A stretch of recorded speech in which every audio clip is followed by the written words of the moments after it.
Hello students,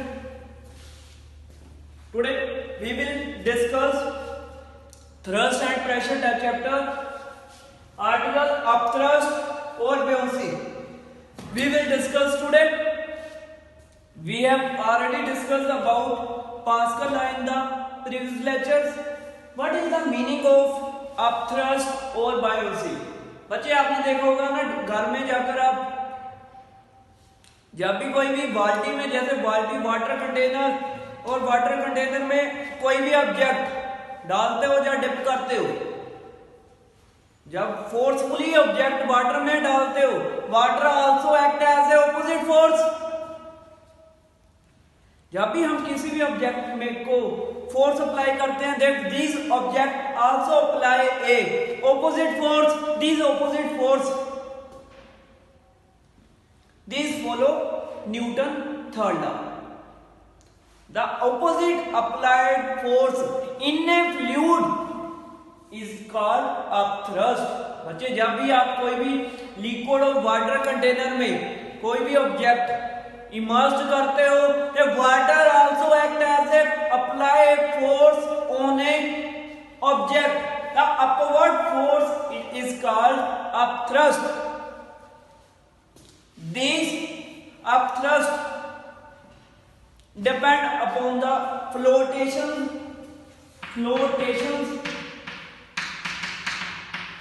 और sink of object. अगर बच्चे आपका लाइट वेट ऑब्जेक्ट है, अगर आपने लाइट वेट ऑब्जेक्ट ले लिया plastic, if we apply force dip inside the water container, then after water also act as a upthrust. Because upthrust force greater than applied force, then object should be lowered. अगर बेटा upthrust जो आपने force apply किया है उसकी value upthrust की value से ज्यादा हुई the object, then object get lowered. Otherwise, if applied force greater than upthrust, then object will sink. Sink means डूब जाएगा ऑब्जेक्ट. इसीलिए अगर हमने प्लास्टिक की जगह आयरन का ऑब्जेक्ट लिया तो उसमें अपथ्रस्ट की वैल्यू वेरी स्मॉल होगी as compare to applied force, then it will be sink. Today we will discuss about expressions for upthrust और buoyancy. अच्छा, आपने किया ना pressure on a liquid. Consider a water container filled with water. Consider a water container filled with water. These water container immerse a cylinder.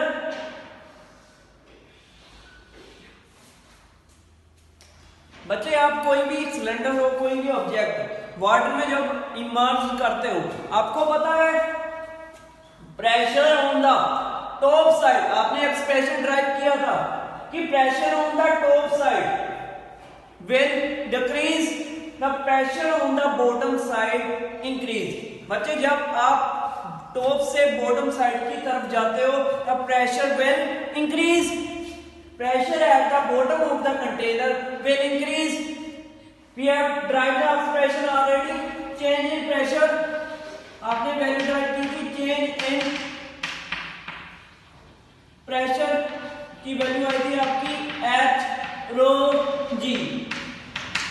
Where H is height of the object.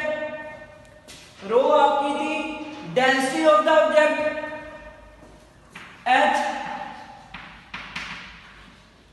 height of object और रो थी आपकी density of object और G acceleration due to gravity. Where G is acceleration due to gravity. You have already derived the expression. Where delta P, we write delta P. Delta means change in pressure. आपको water container में आपने cylinder fit किया है, emerge किया है, और pressure on the top side different होगा, pressure at the bottom side different है, बिकॉज टॉप साइड प्रेशर कम होगा और बॉटम साइड प्रेशर ज्यादा होगा। Pressure on the top side P1, pressure on the bottom side P2, और P1 और P2 आपको पता है कि P2 प्रेशर आपका बॉटम साइड इंक्रीज है और P1 का प्रेशर कम है, देन चेंज इन प्रेशर की वैल्यू होगी V write P2 minus P1, because P1 की वैल्यू क्या है, ज्यादा है as compare to P1। Change in pressure हमारे पास आ गया H rho G, you have already drive this expression, आपने एक्सप्रेशन किया था। और बच्चे अब देखो इसमें प्रेशर अप्लाई हो रहा, प्रेशर कैसे अप्लाई होगा, आपको पता कि जब हम किसी भी ऑब्जेक्ट में परपेंडिकुलर फोर्स अप्लाई करते हैं then there should be creations of a pressure. आपको पता है कि pressure is perpendicular force per unit area. जब हम किसी भी ऑब्जेक्ट में परपेंडिकुलर फोर्स अप्लाई करेंगे then should be creations of pressure, और इस ऑब्जेक्ट में भी फोर्स अप्लाई होगा। हमने सपोज किया कि इसमें फोर्स अप्लाई हो रहा है F1 और बॉटम साइड से भी फोर्स होगा। अगर फोर्स F2 ज्यादा होगा then pressure P2 have larger value, और F1 हैव फोर्स कम then pressure P1 have smaller value, then pressure P1 have smaller value. हमने फोर्स की वैल्यू फाइंड आउट करनी है। आपको पता है कि force F2 have larger value then F1, we have find the value of net total force on total force applied on cylinder is given by, आपको पता है कि बॉटम में प्रेशर की वैल्यू ज्यादा है, that's why we write F2 minus F1। हमने force की वैल्यू पता करनी है F2 माइनस F1। आपको पता है कि फोर्स क्या होती है, फोर्स हमें प्रेशर बाय एरिया। हमने दिया find the value of force, area on the left hand side divide by shifting another side multiply. हमारे पास फोर्स की वैल्यू आ गई प्रेशर मल्टीप्लाई एरिया। हमारे पास फोर्स की वैल्यू आ गई प्रेशर मल्टीप्लाई एरिया। ਹੁਣ आपको पता है कि फोर्स क्या होती है, प्रेशर मल्टीप्लाई एरिया। और आप बता सकते हो कि what is the value of F2। यहाँ पर हमने एरिया सिलेंडर का मान लिया A, और यहाँ भी बॉटम और top sides have same area. You can write F2 minus F1। आपको पता है कि फोर्स की वैल्यू होती है प्रेशर मल्टीप्लाई एरिया। यहां पर प्रेशर कितना बेटा P2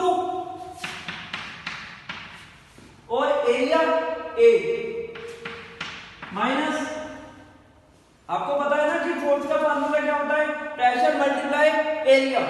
और F1 की फोर्स आपने फाइंड आउट करनी है, और F1 की साइड में प्रेशर कितना बेटा P1 और एरिया A। आपको पता है कि एरिया कॉमन आ रहा है, वी टेक कॉमन है P2 माइनस P1। बच्चे आप देखो कि from equation number 1 P2 minus P1 value is H rho G। Substitute the value P2 minus P1 H rho G, H rho G from equation number 1, from equation number 1। ज्यादा clear है बेटा। हमारे पास expression आ गया कि F2 minus F1 is equal to AH rho G, where F2 minus F1 it is called upthrust or buoyancy। आपको पता है कि बेटा एरिया हमारा होता है लेंथ इनटू हाइट भी हैगी है हमारे पास, और length breadth into height, that is the volume of cylinder, that's why we write V rho G, और that is value of applied force और अपथ्रस्ट। ਹੁਣ आपके पास अपथ्रस्ट का एक्सप्रेशन आ गया V rho G, where V is volume of fluid, rho is density of fluid, G is acceleration due to gravity। ਹੁਣ आपके पास, आपको पता है कि upthrust depend upon 3 factor. Upthrust क्या होती है बेटा? The applied when any object immersed in a liquid, then applied on a opposite force by water, that is called upthrust. These depend upon 3 factor. First factor volume, second density, third acceleration due to gravity. Third factor is acceleration due to gravity. First, number first, upthrust directly proportional to V. If we increase the volume of a fluid, the value of upthrust will increase. These are direct relation. Second, upthrust directly proportional to density. If density of fluid increase, the value of upthrust will increase. Third,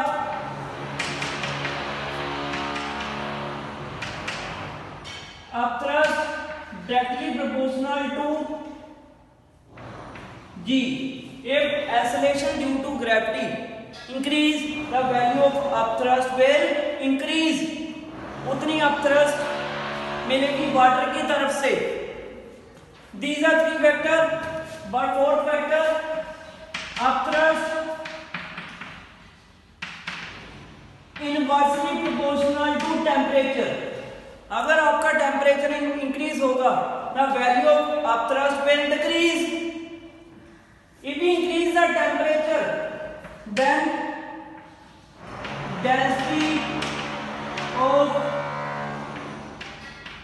fluid decreases. If we increase the temperature, density of a fluid decrease. अगर बेटा density decrease हो रही है, then value of upthrust will decrease, because density directly proportional to upthrust. With increase in temperature, density of a fluid decrease. If density of a fluid decrease, the value of upthrust will decrease. Okay.